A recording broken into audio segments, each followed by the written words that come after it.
नमस्कार दोस्तों, हमारे चैनल के अंदर आपका स्वागत है। दोस्तों, जैसा कि बुरा समय व्यक्ति का होता है, दुख दारुण्य का समय होता है, तो कुछ समय के बाद वह समय चला जाता है और व्यक्ति के जीवन के अंदर अच्छा समय भी आने लगता है। तो दोस्तों, संकेतों के माध्यम से पता चल जाता है कि अब आपके जीवन के अंदर जो दुख थे वह अब समाप्त होने वाले हैं और अब भगवान ने आपकी सुन ली और निश्चित तौर पर आपके घर के अंदर देवी देवताओं का अच्छा प्रवेश होगा।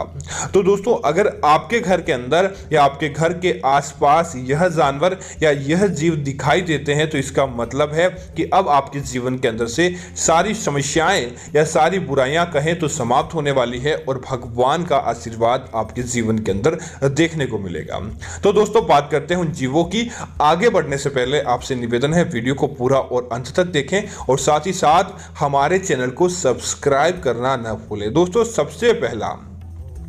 दोस्तों, अगर आपके घर के आसपास दीपावली आदि दिनों के अंदर या नवरात्रि या शुभ कोई भी दिन होता है उसके आसपास आपको उल्लू दिखाई देता है तो इसका मतलब है कि दोस्तों माता लक्ष्मी की कृपा आपके ऊपर है और निश्चित तौर पर आपके ऊपर धन लाभ प्राप्त होगा। इसी तरह दोस्तों, सपने के अंदर अगर आपको बैल पर बैठे, नंदी महाराज पर बैठे शिव दिखाई दे या स्वप्न के अंदर आपको बार बार बैल के दर्शन दिखाई दे तो इसका मतलब है भोलेनाथ आपके सारे संकट हरने वाले हैं और आपके जीवन के अंदर की विपदाएं अपने आप ही समाप्त होने वाली है।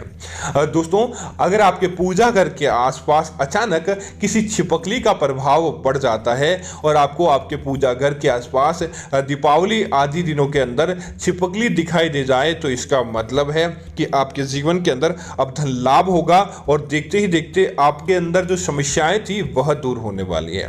दोस्तों, मंगलवार के दिन अगर आपके घर की छत पर कोई बंदर आकर बैठ जाए और बंदर आकर बैठने के बाद आपको बिना या आपके परिवार के अंदर किसी को भी बिना नुकसान पहुंचाए थोड़ी देर बैठने के बाद चला जाए तो इसका मतलब है हनुमान जी की आपके ऊपर कृपा है और हनुमान जी ने आपकी सुन ली है।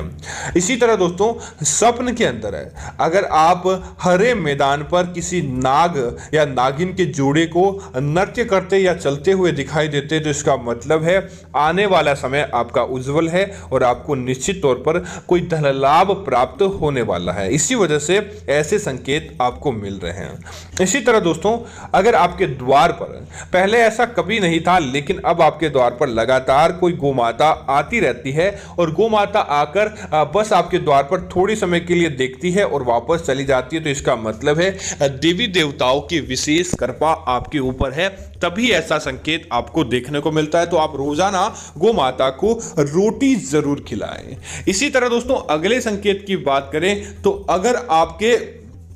घर के अंदर दोस्तों जिस प्रकार चूहा होता है, एक छछूंदर होता है जिसका मुंह आगे की तरफ लंबा होता है, अगर दीपावली, नवरात्रि या फिर ऐसे शुभ दिनों के अंदर अमावस्या, पूर्णिमा, एकादशी इन दिनों के अंदर आपको छछूंदर आपके घर से आता या जाता हुआ दिखाई दे तो इसका मतलब है आपको आगे आने वाले समय के अंदर धन लाभ प्राप्त होने वाला है और धन के मामलों के अंदर आपको बरकत देखने को वाली है। इसी तरह दोस्तों, अगर आपको सुबह के समय पहले ऐसा कभी नहीं होता था लेकिन सुबह के समय लगातार किसी कोयल की कलरव सुनाई देती है और आपके आसपास कहीं कोयल नहीं है फिर भी आपको कोयल की मधुर आवाज आपको नित्य सुनाई देती है तो इसका मतलब है माता लक्ष्मी आपसे प्रसन्न है और वह आपको कुछ शुभ समाचार भेज रहे हैं। इसी तरह दोस्तों, अचानक आपके माथे पर किसी प्रकार से कोई पक्षी पहले नहीं था लेकिन आपके माथे पर आकर डंक मारकर चला जाता है या फिर आपके माथे पर चोंच से मारकर चला जाता है तो दोस्तों यह आपके निकट भविष्य के अंदर आने वाली किसी प्रकार की कोई मुसीबत का संकेत होता है तो आपको तुरंत सावधान हो जाना चाहिए। तो दोस्तों, उम्मीद करता हूं कि यह जानकारी आपको अच्छी लगी होगी। इस प्रकार की अन्य जानकारी देखने के लिए आप हमारे चैनल को सब्सक्राइब करें और साथ ही साथ वीडियो को लाइक और शेयर करना ना भूलें ताकि ऐसी जानकारियां आपको मिलती रहेगी। धन्यवाद मित्रों। जय श्री राम मित्रों।